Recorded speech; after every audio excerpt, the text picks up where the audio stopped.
Oi, eu sou a Adriana do Redatora de Merda e eu queria saber se alguém estava com saudade de um terror gostoso com uma boa dose de desconforto e perturbação. Quero falar sobre Speak No Evil, um filme dinamarquês dirigido pelo Christian Tofstrup, que nos causa muita aflição por ser um terror real, um terror possível. Toda a atmosfera psicológica existe sim, mas ela é constantemente convertida para algo palpável e pela maneira com que lida com o mal dentro daquela realidade. Classificaria até esse filme como um horror social. Se você por acaso tiver a fim de trocar ideia com pessoas caóticas e apoiar o meu trabalho, nós temos um clube, o Clube dos Caóticos, no Catarse. Tem vários tipos de recompensas, tá tudo descrito certinho por tópicos em cada categoria, tem sorteio, tem grupo no Telegram, tem clube de leitura mensal. Dá uma conferida aqui no link da descrição e contribua com o caos. E se você gosta desse tipo de conteúdo, inscreva-se neste humilde canal que propaga a perturbação, o terror gostoso, o desgraçamento mental.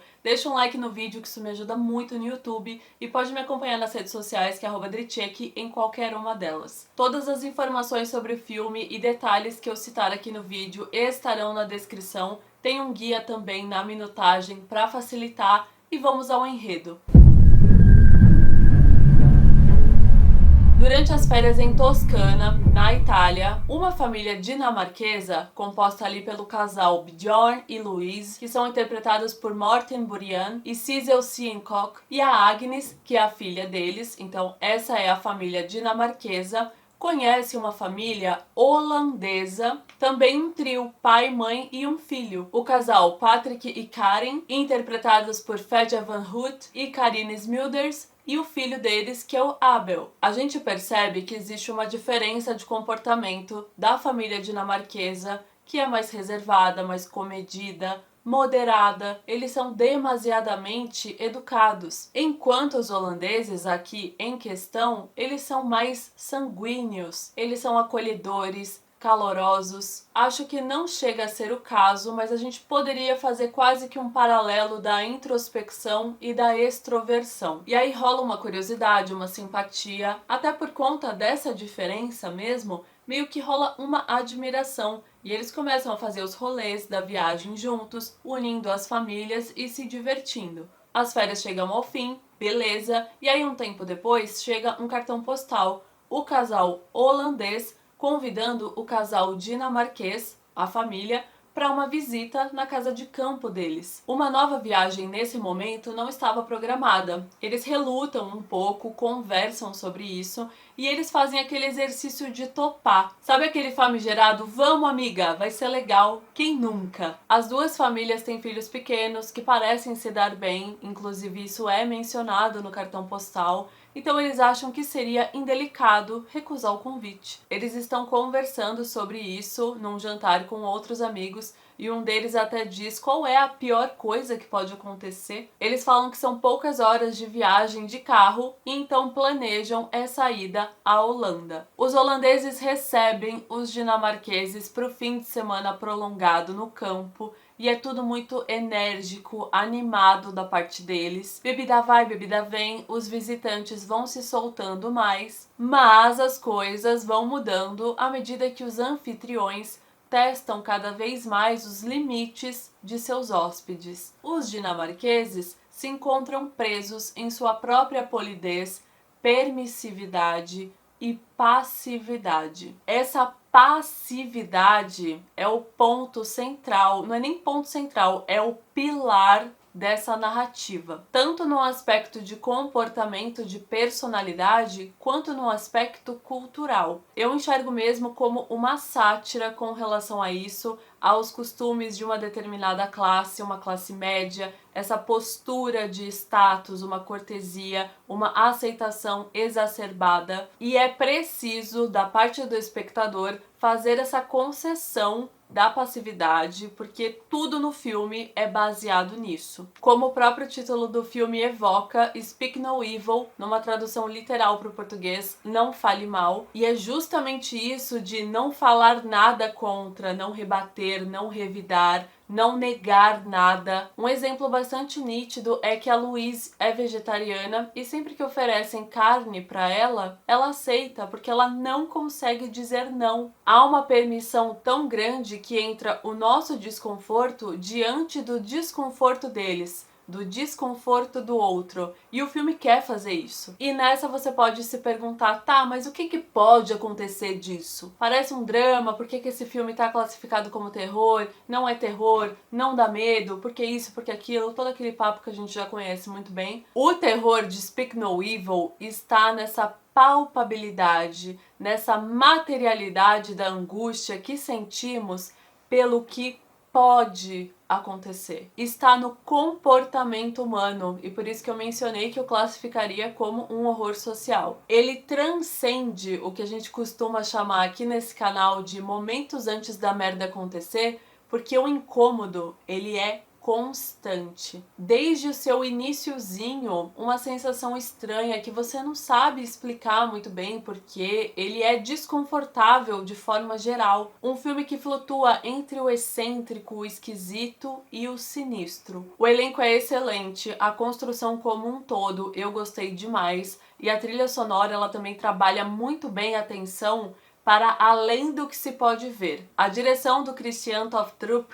é assertiva nessa missão de perturbar, de causar incômodo e revolta no espectador, pensar nos limites extremos, ou melhor, na falta de imposição desses limites que a tolerância pode nos levar. A partir daqui eu quero comentar algumas cenas mais específicas, mais explícitas da obra, então eu recomendo você assistir ao filme primeiro e depois voltar aqui pra gente conversar. Toda essa energia amistosa dos holandeses se torna invasiva. Muitas situações são atravessadas por isso. Insistências, por exemplo, o lance de oferecer carne mesmo sabendo que a mulher é vegetariana. Incoerências de discurso, falar uma coisa, depois não falar, falou que era médico e na verdade ele não é. O jantar lá que eles convidaram e eles são meio que sarcásticos para apresentar o menu, os tipos de comida ali do local. Bebem, aí eles estão se pegando, se passando, gerando desconforto pro outro casal, propositalmente, e bota a música alta, dirige bêbado, acelerando. Esse, inclusive, foi o único momento de uma voz, né, que pediu ali, a Louise pedindo pra baixar o som. E o Patrick e a Karen, eles não respeitam nada, eles não respeitam a privacidade dos convidados, as escolhas, o conforto mesmo. Bom, eles não respeitam nem o próprio filho, né? Mas enfim, mesmo com tantas situações desagradáveis, mesmo com tantos desconfortos, com tantos incômodos,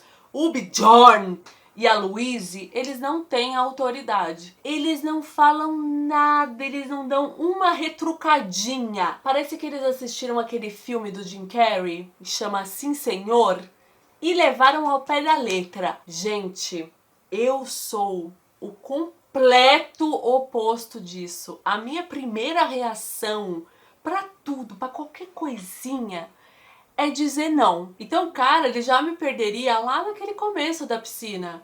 Eu tô com as minhas coisas na cadeira, tá cheio de lugar vazio. O cara vem pedir pra me sentar, eu vou tirar minhas coisas pro cara sentar. Posso sentar aqui? Não. Vamos almoçar junto? Vamos fazer um passeio junto? Não, não, não. Você vê, nessa aí da piscina, o cara já estava ali coletando vítimas. Falou, quem que é o tonto que vai dar o lugar pra eu sentar aqui, com tudo isso aqui vazio? Eu sou uma pessoa um pouco reativa também, um pouquinho combativa. Você me fala A, eu já falo B, sou um pouco do contra. Meus pais assistem a todos os meus vídeos, eles podem confirmar isso aqui.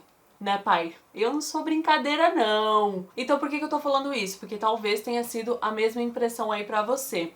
Esse enredo, ele não faz sentido pra mim. Né? Ele jamais aconteceria comigo, mas eu não posso negar, até porque eu sei que existem pessoas que são assim, que agem assim. Tem muitos tipos de comportamento, de personalidade, e quando eu falei sobre o aspecto cultural, é que, por exemplo, pro brasileiro, essa passividade é insana. Não tem como. Você imagina uma família BR tomando chumbada, passando nervoso gratuito e ficando quieta? Dificilmente aconteceria. Com a minha família não aconteceria nunca na vida. No geral, temos ali aquela cultura, qualquer coisa a gente vem embora. Essa frase, inclusive, é um acalento, é um conforto na alma. E tá que eu saí um pouco do assunto, mas no final das contas, o que a gente fica na dúvida, anseia e sente, lá no fundinho assim, a gente sente, mas quer saber com certeza, ter certeza do que é. A gente quer saber se essa família é apenas excêntrica ou se eles escondem algo. É o tipo de revelação que você meio que já tá esperando. Aquele pé atrás que tava desde o começo e, ao mesmo tempo, oferece uma recompensa doentia por todas as questões e inquietações que sentimos ao longo dessa história. Confesso que essa é a parte que mais me encanta no filme, e eu tenho que tomar cuidado com a palavra encanto, não é de uma forma literal, obviamente, mas é porque eu gosto muito dessa construção do mal apenas pela possibilidade. Ai, mas por que eles fizeram isso? Porque é possível. Ilustra a banalidade do mal. A crueldade, a perversão não precisam possuir uma explicação moral. Tem esse diálogo até no filme, né? Que eles perguntam por que vocês estão fazendo isso com a gente? E eles respondem, porque vocês permitiram. E pra mim, nessa situação onde haviam possibilidades, a gente se pergunta também o contrário. Fica intrínseca a pergunta contrária. Porque eles ficaram. Fica entendido que o Patrick e a Karen, o casal holandês, eles confraternizam e atraem pessoas para sua casa e as matam. Simples assim. Ah, mas qual será a intenção principal por trás disso? Roubar pertences, dinheiro, sequestrar crianças? Não importa. Eles não se importam com absolutamente nada. Nada.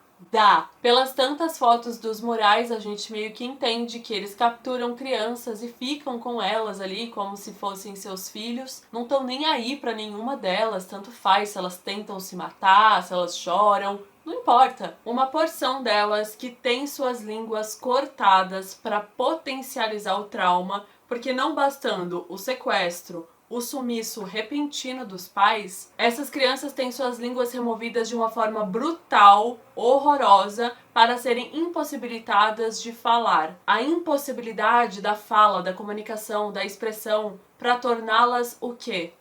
Passivas. Mesmo que elas consigam, elas vão ter muito mais dificuldade de se expressar. Elas não vão falar nada. É o speak no evil de forma literal. A cena do apedrejamento do casal, que é bastante forte, é a cereja do bolo dessa passividade. É a conformidade absurda. Eles praticamente não revidam, quase que não tem um grito, não tem um grito de desespero. Eles sofrem sim, mas eles também aceitam. E agora, fazendo uma análise, pro Bjorn, a aversão ao confronto é um pouco mais complicada. Ele esboça isso em um momento até que ele tá irritado com a sua vida, excessivamente previsível, e por isso nutre essa atração pela falta de restrições do Patrick. O Bjorn é um personagem que tem algumas revelações, ainda que mínimas, sobre a sua própria vida, sobre a sua própria postura. É uma pessoa com camadas por trás da aparência que faz com que ela haja daquela forma. Quando ele decide voltar por conta do coelho de pelúcia da filha, não é uma questão somente de é a criança mimada ou não. Diz muito mais sobre ele do que sobre ela. Ele cede, ele já tinha cedido em Toscana, e ainda mais depois do elogio do maluco do Patrick para ele com relação a isso, obviamente seria uma atitude que ele iria reproduzir. Eu gosto dessa escolha de retorno à casa por diversos motivos. A primeira delas é a quebra de expectativa do desejo do público. Tava todo mundo querendo que eles saíssem de lá, que eles não voltassem nunca mais. Então é um negócio que causa muito nervoso. Outro motivo é que a narrativa foi zerada. Eles concluíram um arco certinho, bonitinho. Eles verbalizaram insatisfação e eles cederam novamente. E outro motivo é o impulso do ego de ceder à vontade da filha e de ceder também à opinião de um homem que ele de alguma forma respeita, que foi o elogio que ele recebeu em Toscana. É um comportamento condicionado a agradar dentro de uma resposta positiva. Lições de Speak No Evil. Primeira lição: isso que dá moral pra good vibes. Galerinha good vibes. Segunda lição: aprenda a dizer não. Pelo amor de Deus, recuse tudo. Tô brincando. Mas assim, exercita ou não, gente. Exercita que é libertador. O filme inteiro é um desconforto agonizante, mas os últimos 15 minutos de Speak No Evil são genuinamente aterrorizantes. Credo, que delícia. Espero que vocês tenham gostado do conteúdo. Me diz aí se você já viu. Quem for assistir, me marca que eu quero acompanhar, quero repostar. A gente continua conversando nos comentários. Um beijo e até a próxima. Aqui estão outros 2 vídeos que talvez possam te interessar. Se você curtiu até aqui, deixa um like no vídeo e boa perturbação.